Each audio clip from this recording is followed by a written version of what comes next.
If you want to learn something about God, shut your mouth and listen to me for a minute.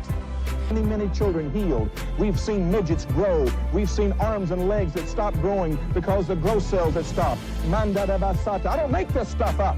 Behold, the atheist's nightmare. That's the power of the Holy Ghost! Why do they teach every other theory in science except creation? Warlocks are enemies of God. No one's ever going to convince me that the Word of God is not true. You know, if you put Jesus Christ first, that he'll look after all your bills.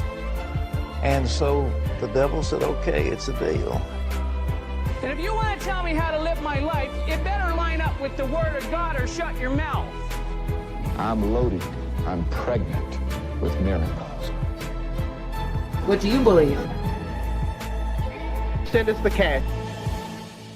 Welcome to the Bible Dumb Podcast. I am your host, Davey Hell. And I'm Jessie Hell. And this is the podcast where two atheists read the Bible from Genesis to Revelation. And we are in the middle of Numbers. Yay. So we were just talking, and it seems like last time we read about Rebellion of Korah. I do not remember a Korah. I feel like I'd remember that too, because that was one of the girls' names in Last Mohicans. Oh, really? Mm-hmm. That's a good movie. I'm skimming as fast as I can. I should have edited this one today, but I edited the previous one. Oh, that's good. We have a couple extra.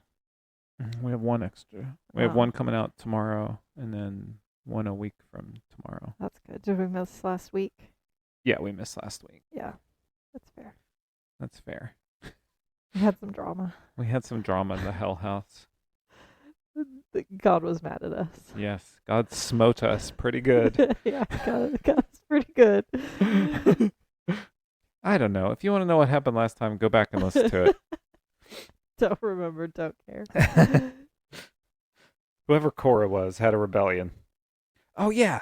That's the dude that was complaining, and the earth opened up and swallowed him. Oh, yeah. Remember that? Oh, yeah. Yeah. Who's Korah, though?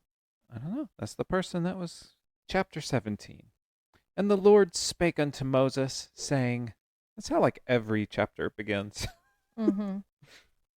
Speak unto the children of Israel, and take every one of them a rod, according to the house of their fathers, and all their princes according to the house of their fathers, 12 rods. Write thou every man's name upon his rod. And thou shalt write Aaron's name upon the rod of Levi, for one rod shall be for the head of the house of their fathers. And thou shalt lay them up in the tabernacle of the congregation, before the testimony, where I will meet with you. And it shall come to pass that the man's rod whom I shall choose shall blossom. And I will make to cease from me the murmuring of the children of Israel, whereby they murmur against you. So he's going to have a lottery. Everybody writes their name on a rod. Okay. And then he's going to draw a rod, and whoever's rod gets chosen, he's going to Just bless them. the word rod here is just weird. Everybody grab your rod. Did I ever tell you about first time I got my first memory? No. Yes. Yes. Do we want to do a story time? There's nothing to do Sure. with religion. It's funny. Okay.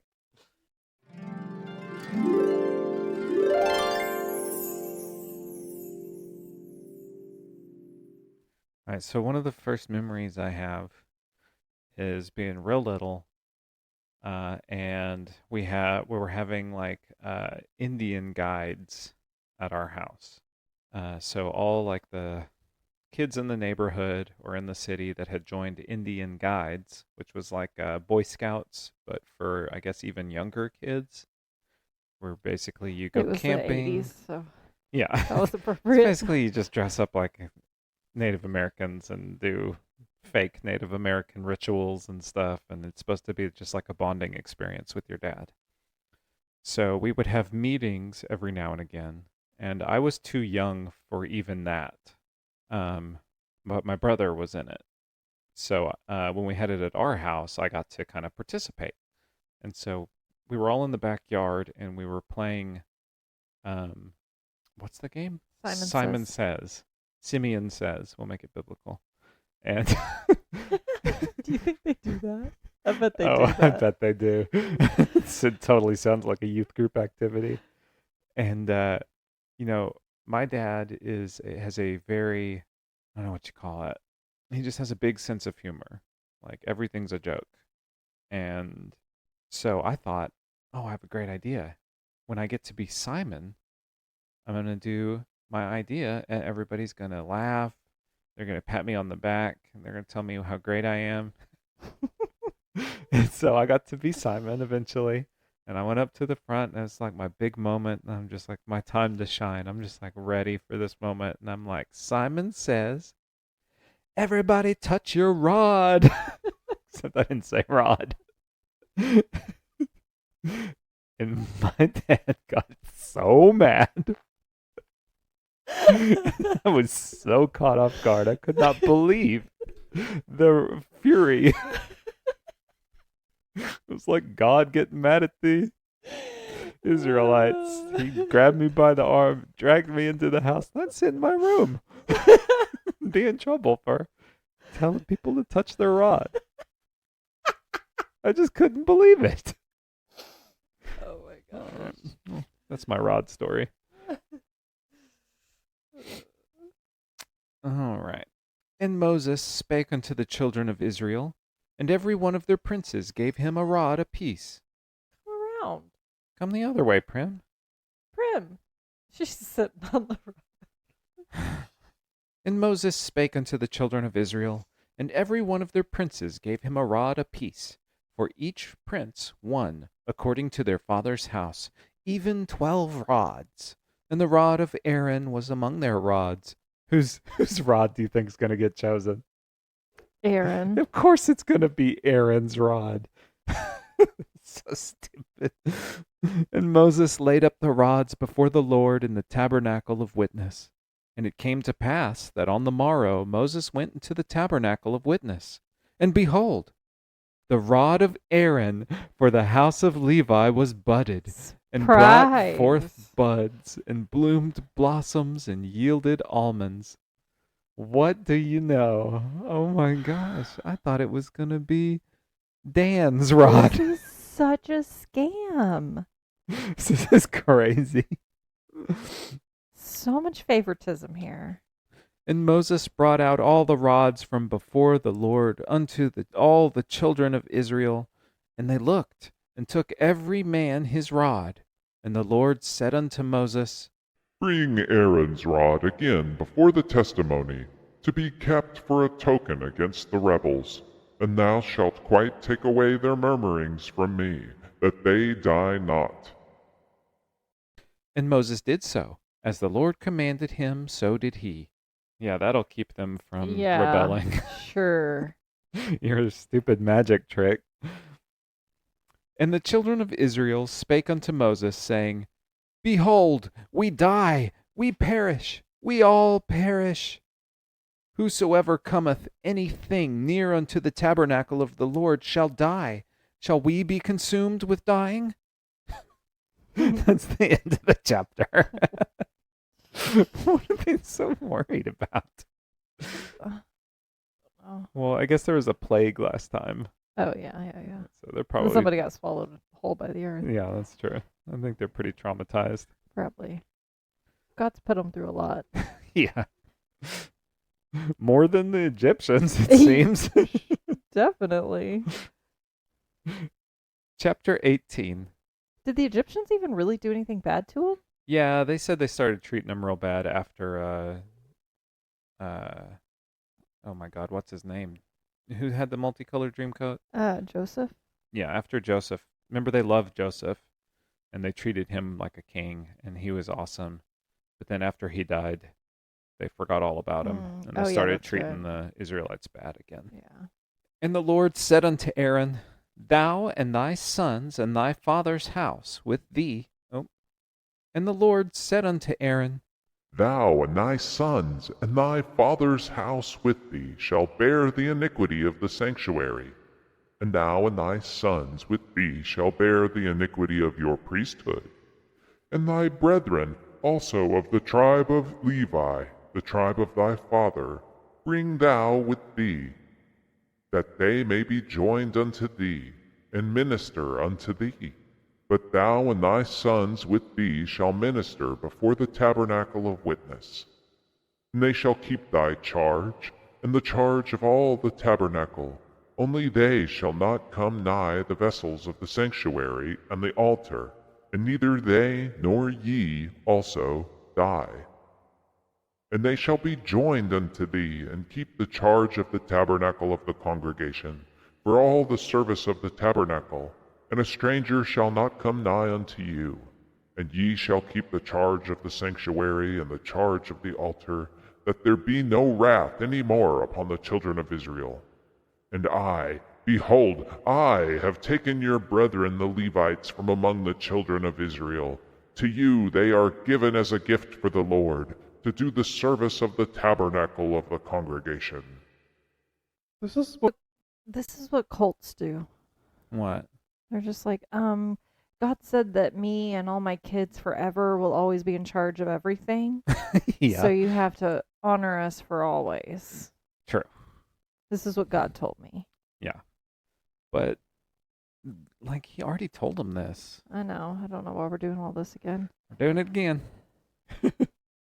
Therefore thou and thy sons with thee shall keep your priest's office for everything of the altar, and within the veil, and ye shall serve. I have given your priest's office unto you as a service of gift, and the stranger that cometh nigh shall be put to death. And the Lord spake unto Aaron, Behold, I also have given thee the charge of mine heave offerings, and all the hallowed things of the children of Israel. Unto thee I have given them by reason of the anointing, and to thy sons by an ordinance forever. This shall be thine of the most holy things reserved from the fire, every oblation of theirs, every meat offering of theirs, and every sin offering of theirs, and every trespass offering of theirs which they shall render unto me, shall be most holy for thee and for thy sons. Yeah, so just big confirmation that all of those tasty, savory treats being sacrificed all go to Aaron and his family, Mm-hmm. his sons and the Levites. Mm-hmm. So we knew that already, but we're getting confirmation from God that yes, this is favoritism. Yes. It's just like, I just want to make sure nobody forgets. Yeah. I get all the stuff. Yeah. And don't come near or you die. In the most holy place thou shalt eat it. Every male shall eat it. It shall be holy unto thee. But not the women. Oh my gosh. Just the men. And this is thine, the heave offering of their gift, with all the wave offerings of the children of Israel. I have given them unto thee, and to thy sons and to thy daughters with thee, by a statute forever. Every one that is clean in thy house shall eat of it. All the best of the oil, and all the best of the wine and the wheat, the first fruits of them which they shall offer unto the Lord, them have I given thee. So I cannot believe anybody's just cool with this. Could we get a notary here to verify that this is God's I love will? how he's just like really rubbing it in. Or he's just like, it's the very best of everything. The best wine, the best DOC food. wine? Yeah, yeah. Yep. And whatsoever is first ripe in the land, which they shall bring unto the Lord, shall be thine. Every one that is clean in thine house shall eat of it. Everything devoted in Israel shall be thine. Everything that openeth the matrix and all flesh, which they bring unto the Lord, whether it be of men or beasts, shall be thine. Nevertheless, the firstborn of man shalt thou surely redeem, and the firstling of unclean beasts shalt thou redeem. And those that are to be redeemed from a month old shalt thou redeem, according to thine estimation, for the money of 5 shekels. After the shekel of the sanctuary, which is 20 gerahs. But the firstling of a cow, or the firstling of a sheep, or the firstling of a goat, thou shalt not redeem. They are holy. Thou shalt sprinkle their blood upon the altar, and shalt burn their fat for an offering made by fire, for a sweet savor unto the Lord. And the flesh of them shall be thine, as the wave breast, and as the right shoulder are thine. All the heave offerings of the holy things which the children of Israel offer unto the Lord I have given thee, and thy sons and thy daughters with thee, by a statute forever. It is a covenant of salt forever before the Lord unto thee and to thy seed with thee. Gets all the stuff. And the Lord spake unto Aaron, Thou shalt have no... Oh, God. And the Lord spake unto Aaron, Thou shalt have no inheritance in their land, neither shalt thou have any part among them. I am thy part and thine inheritance among the children of Israel. And behold, I have given the children of Levi all the 10th in Israel for an inheritance for their severance, which they serve, even the service of the tabernacle of the congregation. This was when the invention of eye rolling happened. You just know everybody's sitting in their little pews getting told this, and they're just like, you gotta be kidding me. Yeah. Really? Yeah. Not only do they get the offerings, but they get the 10th too, which was basically their money that they have to donate. It's just so fake. Mm-hmm. Aaron definitely told Moses to write all this.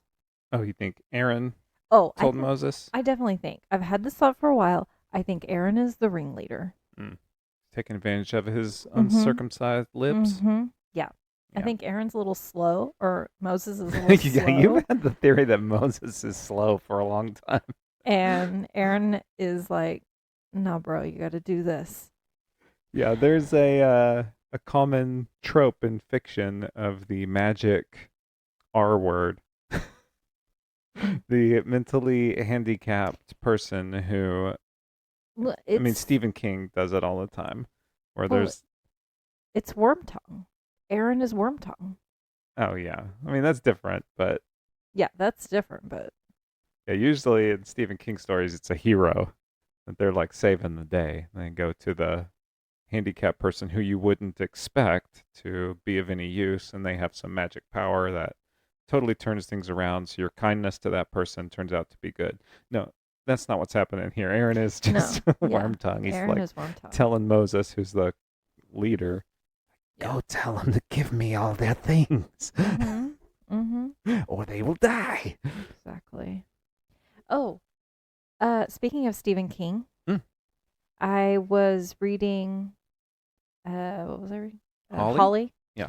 And in there, somebody mentioned, was it Isaiah who gave his porridge to, or who gave all of his inheritance to his younger brother for a bowl of porridge? It was Jacob and his brother Ishmael. Ishmael. Mm-hmm. Right? Yes. I think that's right. Something along the line of, and just as Ishmael sold all of his birthright for a bowl of porridge. Yeah. And I was like, I know that. I was really excited. I had one of those too this week. So I got a new car, and it has Sirius satellite radio. So I was listening to XMU, like the indie station, and Vampire Weekend came on. That song, Hey Ya, or Ya Hey. You know the one I'm talking about? I think so. It's real popular. But there's a line in there that made me think I kind of figured out what the song's about. It says, through the fire and through the flames, you won't even speak your name. And then later on in the verse, it says something like, you only say, that which I am, or something like that.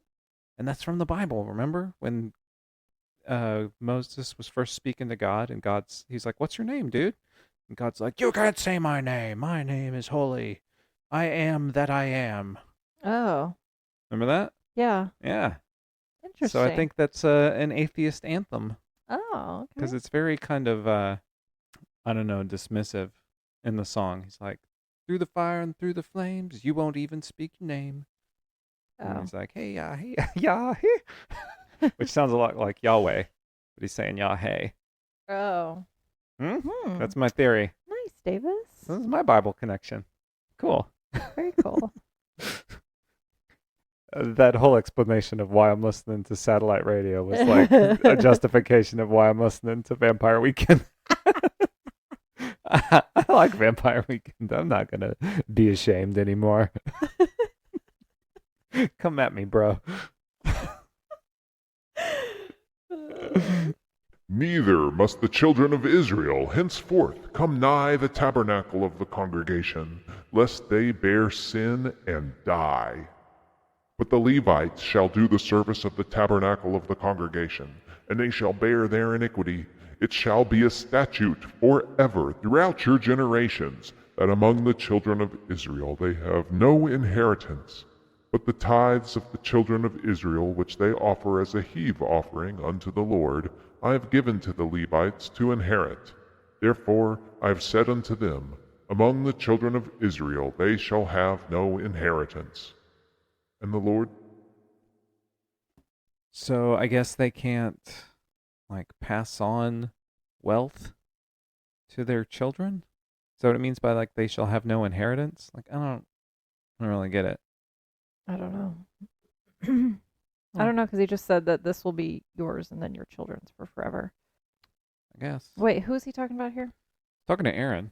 So that doesn't make sense. I think it's basically saying, like, you have to stay here and work and be priests for the church. That's your duty. Mm. So you can't, like, go out and make a bunch of wealth, like selling goats or whatever. Oh, Like, that's you just have to convenient. just sit here and do the tabernacle and get everybody else has to take care of you. What a shame. Yeah. That would suck, wouldn't it? Yeah. Wouldn't that just be awful to not be able to go out and get a job? I guess. Not No you just- job. Well, I mean, they gotta, like, put the curtains up every day. I Or could every do time that. the cloud comes down. I could do that. That's easy. I don't know. Sometimes I'd rather just go to work than do housework. Yeah, I guess so. Yeah. But That's- no, this is definitely like, no, y'all just got to take care of us forever. Yeah. Y'all do I all the can't- stuff. God said I and can't get a job. I can't get a job. I got this I gotta fucking take care of this. tabernacle. I got all this stuff to do in this tabernacle. You can't come look at it now. No. No, but could you bring me some olive oil, please? Yeah. And the Lord spake unto Moses, saying, Thus speak unto the Levites, and say unto them, When ye take of the children of Israel the tithes which I have given you from them for your inheritance, then ye shall offer up a heave offering of it for the Lord, even a 10th part of the tithe. And this your heave offering shall be reckoned unto you, as though it were the corn of the threshing floor, and as the fullness of the winepress. Thus ye also shall offer a heave offering unto the Lord of all your tithes which ye receive of the children of Israel, and ye shall give thereof the Lord's heave offering till Aaron the priest. Out of all your gifts ye shall offer every heave offering of the Lord, of all the best thereof, even the hallowed part thereof out of it. Therefore thou shalt say unto them, When ye have heaved the best thereof from it, then it shall be counted unto the Levites as the increase of the threshing floor, and as the increase of the winepress. And ye shall eat it in every place, ye and your households, for it is your reward for your service in the tabernacle of the congregation. And ye shall bear no sin by reason of it, when ye have heaved it from the best of it. Neither shall ye pollute the holy things of the children of Israel, lest ye die.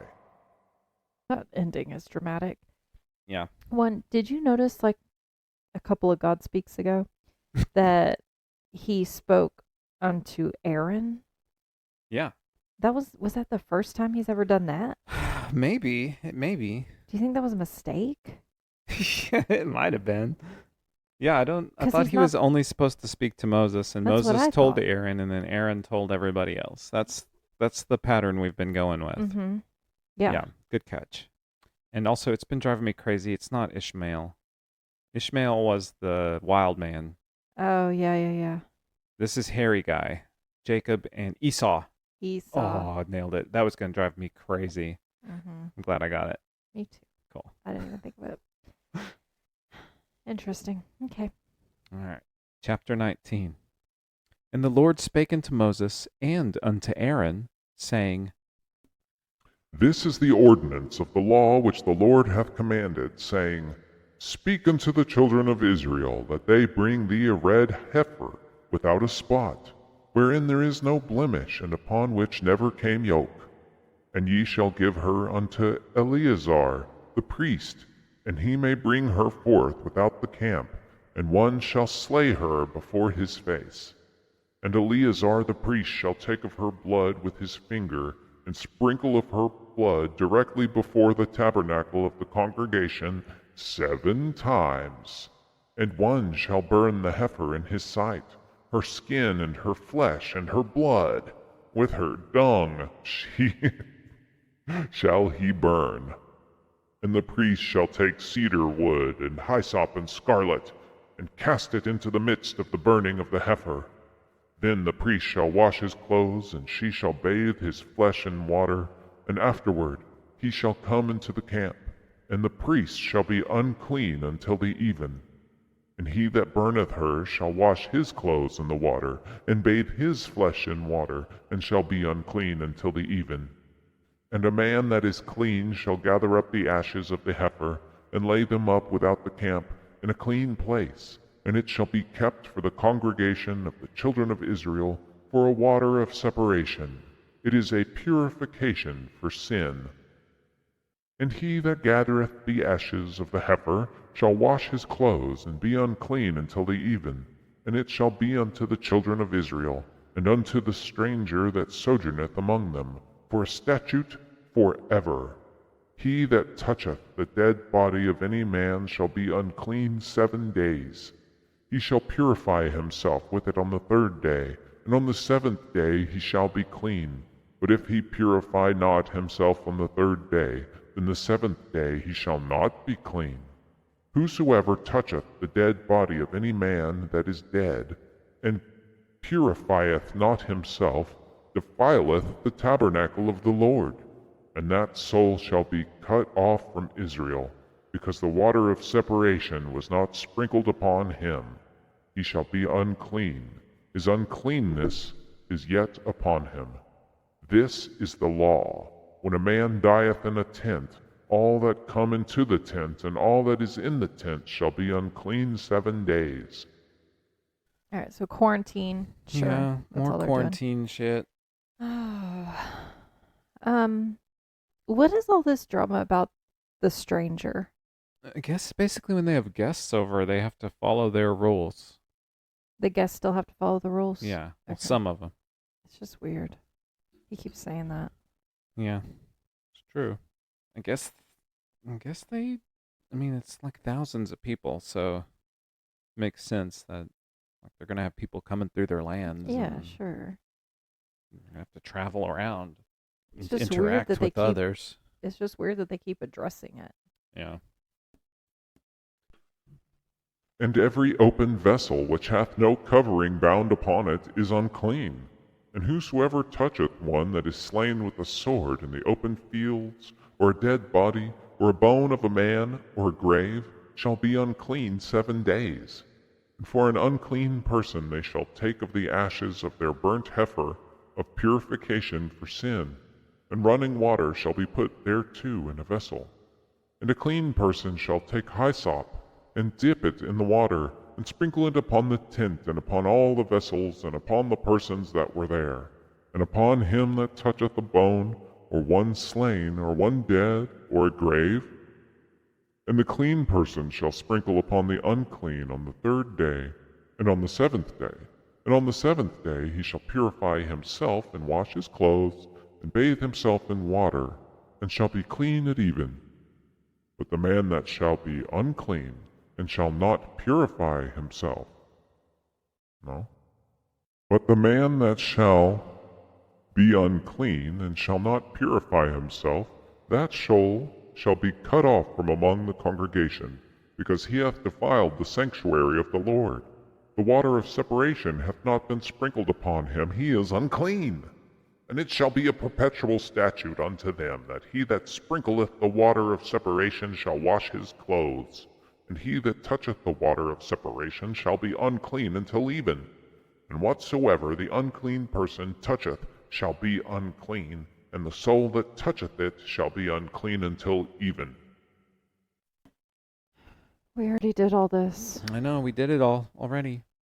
Like, we had a good thing going with some story, and then it all came like grinding to a halt. All right, well, we got one more chapter to read, so we'll see if anything happens. Of Numbers, and we're done? No, of this episode. Oh. Till I can't read anymore. I only have about like 45 minutes to an hour of reading the Bible in me each day. Take a little bit at a time. Chapter 20. Then came the children of Israel, even the whole congregation, into the desert of Zin in the first month, and the people abode in Kadesh, and Miriam died there, and was buried there. Aw, Miriam. Who's Miriam? Miriam was the lady who got mad whenever, I think it might be Aaron's wife. But anyway, she got mad whenever Moses married the Ethiopian woman. Oh, yeah. And started complaining about it. And so then God gave her a plague. But then Mm. Aaron came to Moses and said, "Yo, bro." That's my wife. Yeah. Yeah. So she got better. But now she's dead. I have no connection to her, so that's fine. I have no feelings at all. Tragedy. This is like when Boromir died. And there was no water for the congregation, and they gathered themselves together against Moses and against Aaron. And the people chode with Moses and spake, saying, "Would God that we had died when our brethren died before the Lord." Here they go again, complaining again. It's because they don't have water to drink. They don't have all the good food. "And why have ye brought up the congregation of the Lord into this wilderness, that we and our cattle should die there? And wherefore have ye made us to come up out of Egypt, to bring us in unto this evil place? It is no place of seed, or of figs, or of vines, or of pomegranates, neither is there any water to drink." And Moses and Aaron went from the presence of the assembly unto the door of the tabernacle of the congregation, and they fell upon their faces, and the glory of the Lord appeared unto them. Oh, no. He's going to be so angry. He's going to be swallowing up Guys. people with the ground, burning people, laying down plagues. He's going to set them on fire.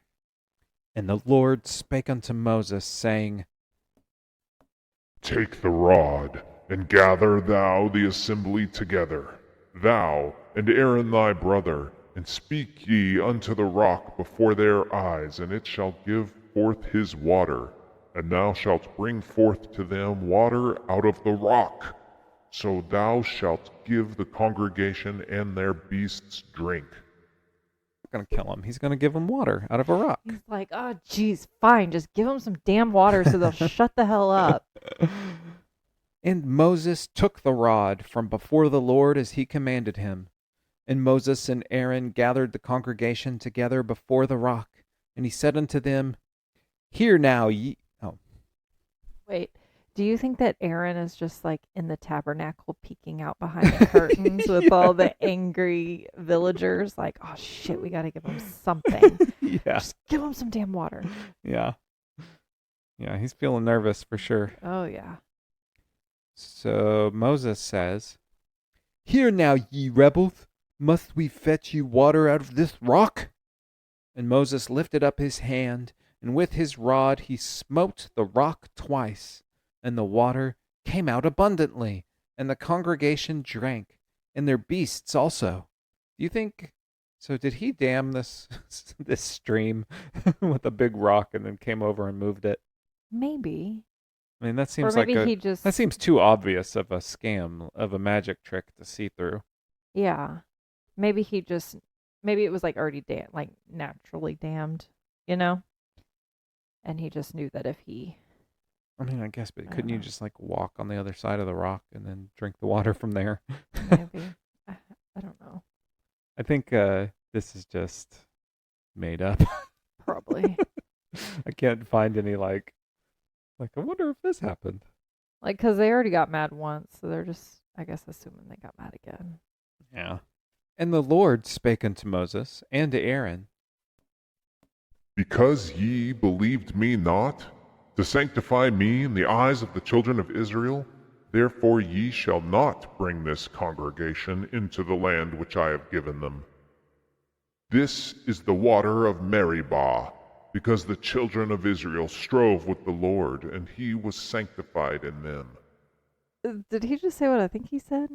That he's mad at him and they can't It's go. like, here is the water, but psych, you didn't believe in me, so you can't actually have any of it? No, he says that you can't bring them into the land I have given them, which I'm guessing is Canaan. Okay, so they can just stay there and drink that water. Yeah.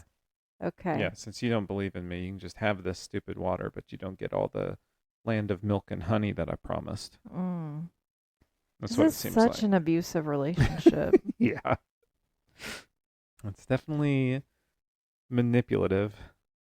And Moses sent messengers from Kadesh into the king of Edom.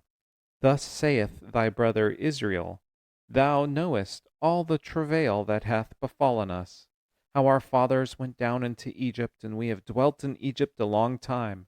And the Egyptians vexed us and our fathers.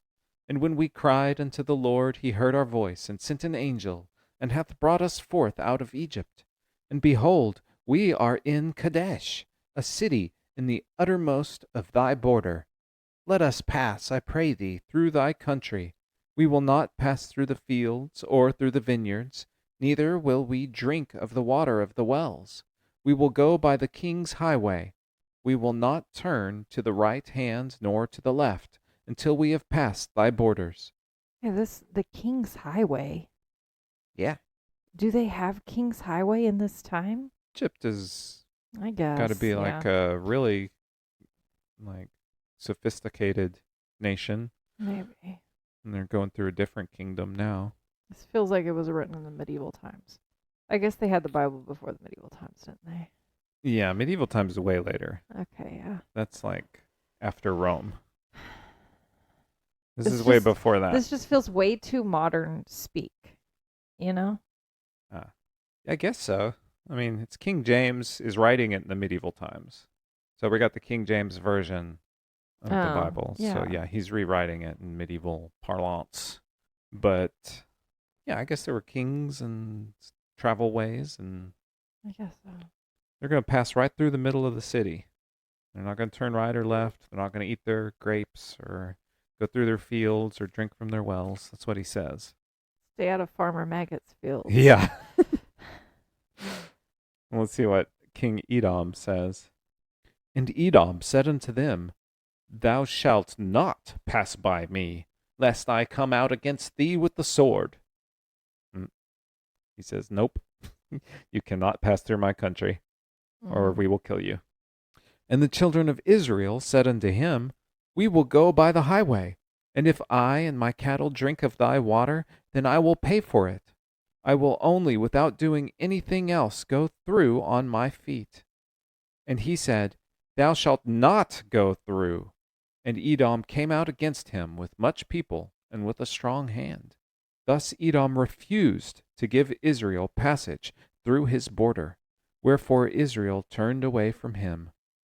And the children of Israel, even the whole congregation, journeyed from Kadesh, and came unto Mount Hor. Nice. Hor. All right, so Edom said, Hell no. Okay. Get the hell away. Have we seen this King Edom before? I do not remember. Okay. It would not have been like it'd be at the beginning of Exodus if we did. I mean, I don't blame him. It's like, no, you're not going to come through my lands. I don't know who you are. Yeah, Get out of here. I got to protect my people. I guess so. And the Lord spake unto Moses and Aaron in Mount Hor, By See, the- he's speaking to Aaron now Yeah, all the time. all the time. This is new. Yeah. It's definitely a new development. By the coast of the land of Edom, saying, Aaron shall be gathered unto his people, for he shall not enter the land which I have given unto the children of Israel, because ye rebelled against my word at the water of Meribah. Take Aaron and Eleazar his son, and bring them up unto Mount Hor. And strip Aaron of his garments, and put them upon Eleazar his son. And Aaron shall be gathered unto his people, and shall die there. Whoa. Whoa, Aaron's not in charge. Aaron's getting left on a mountain to die. Man. Moses is the boss man. Mhm. He's the godfather. Mhm. This is exciting. Yeah. This is like the cliffhanger, where you think the man behind the curtain Yeah, this that is was in charge now who's suddenly not in charge. This is fantastic. this is the usual suspects moment where you find out who the guy pretending to be stupid and mushmouth turns out to be like a evil genius and stabs his brother in the wow. back. I was tricked. Okay. Yeah, he tricked you. You were This you were is- like, yeah, he's so stupid and simple. Nope. Dang. Okay. He just stops limping and Suddenly can speak clearly. Yep. Oh, man, he got me. And Moses did as the Lord commanded, and they went up into Mount Hor in the sight of all the congregation. And Moses stripped Aaron of his garments and put them on Eleazar his son. And Aaron died there in the top of the mount. And Moses and Eleazar came down from the mount. And Wait, when, what do you think Moses' last words to Aaron was? I told you not to fuck with me. Yeah, don't fuck with me, you little And then- bitch. And start stabbing him. Yeah. For sure. It's like, no, it's, what is, he says Fredo, you were my brother. What does he say in Godfather? Oh. Oh, damn it. That would have been a good pull. Never seen the thing all the way through. Oh, that's pretty good. Gotta say, it's pretty good. And when all the congregation saw that Aaron was dead, they mourned for Aaron 30 days, even all the house of Israel. Whoa. Wow. That's big. Big news. Yeah. Big developments here in the book of Numbers. Mm-hmm. Yeah. We lost Aaron. That's crazy. Yeah. I thought he was going to outlive Moses. Really? Mm-hmm. Well, I've never heard of Aaron prior to reading the Bible. I hadn't either. I didn't, I was pretty surprised. I'd heard of Moses. But no, Aaron was in a lot of this, and Uh-huh. I'd never heard of him. Never knew it was a Interesting. biblical name. Yeah. Crazy.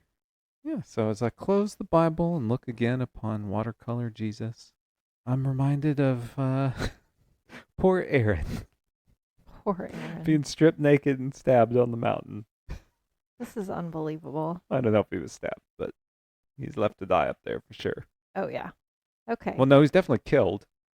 He wasn't just left there because everybody saw that he was dead. Yeah. Yeah, so he's That's right. definitely, Moses definitely killed him. He It was definitely totally a Godfather moment. I bet he poisoned him. He fed him manna till it came out of his nose. know. Unbelievable. I'm shocked. We are shook. This was pretty good. Yeah, not This bad. I It could was- have done without a lot of the stuff.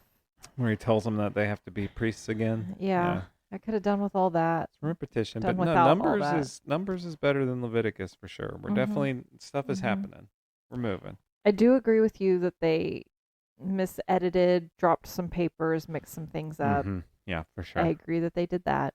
There's definitely a lot of things in here that are just repeats written by different people for sure. Yes. There's multiple authors here, and everybody, maybe they had a meeting and people weren't reading each other's stuff, and so everybody's putting their own part in. I don't know what happened. I don't know, but I'm glad to be back to a storyteller. Does God speak this much in the Part 2 Testament? In the New Testament? Yeah. I don't think so. I think it's all Jesus. Okay. I think it's Jesus saying he's playing the Moses part, saying, my father told me this, my father told me that. Does Moses tell the whole first part? No, Moses only goes up until Deuteronomy, which is after Numbers. Oh. Af- So here pretty soon we're gonna get a whole new Pretty cast soon, of no more characters. Moses. Yeah, we're going to get a whole new thing. We're going to learn more about, man. I think, geopolitics and like the different kings of Judea. Okay. That doesn't sound very good, but Oh, there's lots of good stories. Lots of good stuff. all right. I say that having not read them. All right, everybody, stay dumb. Stay dumb.